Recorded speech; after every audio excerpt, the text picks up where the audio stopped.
په سلامونو او نیکو هیلو مو هرکلی کوم د خان کلیک چینل درنو مینوالو. امید لرم تاسو به ټول روغ جوړ یې. دوستانو په دې ویډیو کې تاسو سره د دریو هغه کارونو په باره کې معلومات شریکو چې که دغه درې کارونه یوه ښځه په ځوانۍ کې وکړي نو یقینا د هغې ژوند بربادیږي او هغه بیا هیڅ چا سره هم د واده کولو قابل نه پاتې کیږي. دغه درې کارونه کم دي؟ که تاسو ځان خبرول غواړئ نو د ویډیو تر اخره را سره پاتې شئ. دوستانو زموږ چینل خان کلیک هم سبسکرایب کړئ چې زموږ همدغسې معلوماتي ویډیوګانې تاسو ته په وخت ورسي. قدرمنو په دې کې اول د موبایل استعمال دی چې زیاتې جینکۍ یې په ځوانۍ کې استعمالوي او هغوی سره موبایل وي. نن سبا دا یو پیشن هم جوړ شوی دی چې کله ناکله هغوی د پردو سړو سره په غلطۍ کې خبرې کوي او بیا د هغوی یو عادت جوړیږي ځکه چې د سړي اواز کله واوري او هغه سره په مینه باندې خبرې کوي او سړی هم ورته داسې احساس ورکوي چې ګنې هغه په دې باندې ډیر زیات مین دی او د دې ټول خواهشات به پوره کړي. په دې وجه باندې ځینې داسې جینکۍ دوکه کیږي او بیا د دې سره سره دوی همدغه عادت جوړوي او مختلفو سړو سره په موبایل باندې خبرې کوي. دوی فکر کوي چې په دې سره خپل وخت پاس کړي او خپل ټایم پاس کړي، خو چې کله دا یو عادت جوړ شي نو د دوی نه داسې ناروا کارونه ترسره کیږي چې د دوی آینده ژوند بربادوي. نو د دې لپاره هر مور پلار ته پکار دی چې خپل بچي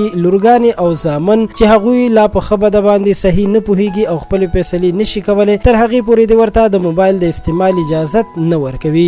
دویم هغه کار دی چې زیاتې جینکۍ چې په پیغلتوب راشي خپلو خپلوانو سره یعنی د ماما زامن، ترور زامن او یا نور داسې رشته دار چې هغه نامحرم وي یعنی د دې ورسره نکاح کیږي هغې سره ډېره ذات تعلقات ساتي، ګپ شپ ورسره لګوي. نو د داسې کار نه هم ځان ساتل پکار دي ځکه چې داسې کار هم ډېرې بدې پایلې لري او ډېر غلط اثر لري. هلک او جینۍ چې کله په ځوانۍ کې قدم ږدي نو هغوی ته بیا هیڅ هم په نظر نه ښکاري او هغوی هر داسې غلط قدم اوچتوي چې بیا وروسته ډېر پښیمانوي. خو مور پلار ته پکار دی چې په لورګانو باندې خاص نظر وساتي. دریم د ستر او پردې خیال نه ساتل دي. زیاتې جینکۍ د ستر او پردې خیال نه ساتي او هغوی داسې فکر کوي چې موږ ته سړي هیڅ هم نشي ویلی او موږ په هره خبره باندې پوهیږو، د چا نه مو سترګه نه سوځي. بازار ته سودا پسې هم په همدغسې حالت کې ځي چې صرف یې لوپټه په سر وي او نور د هیڅ پروا نه ساتي. نو قدرمنو دا هم ډیر زیات بد نقصانات لرلی شي او د جینکو عزت ته خطر پیښولی شي. نو دا هغه درې کارونه چې کومې جینکۍ کوي